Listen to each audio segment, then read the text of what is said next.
Yun mga chong, may bago naman tayong gawa. Ngayong araw, may nagpagawa dito ng electric fan. Ayaw umikot at walang ugong. Kaya, na-check ko na, yung thermal fuse pala yung pumutok nito. So, sa nakikita yun mga chong, ayan, wala talaga. Kaya, hinatid to sa may-ari. Hinatid sa may-ari dito kasi walang, kaysa bumili sila ng bago at napakamahal sa electric fan ngayon, depende sa klase yung electric fan, at ito hinatid dito sa akin at may konti tayong kaalaman sa pag-ayos ng electric fan. Kahit ano may konti tayo at gagamitin natin.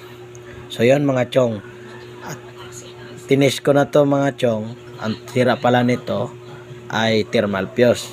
Walang connection yung thermal fuse dito sa ilalim, at mag-convert na lang tayo dito at babaklasin ko lang to mga chong kasi yung mga lock sa ilalim ay napuputol. Pasensya na kayo mga chong sa boses ko, medyo pause kasi namamaos kasi.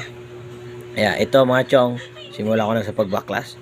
So abangan nyo na lang ang huli nito mga. Tapos na ang ating ginawa na electric fan, binalik ko na sa normal. At ito, at pinalitan ko ng thermal fuse kasi wala nang yung thermal fuse. Ito yung fuse niya, yan, ito, pinalitan ko. So, testing natin guys. Saksak ko muna dito sa ating outlet. Saksak natin muna ang ating ginawa.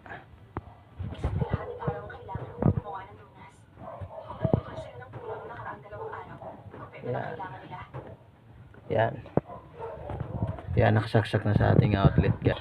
Ay ating susubukan. Yan. So, number 1. Yan. Lakas guys.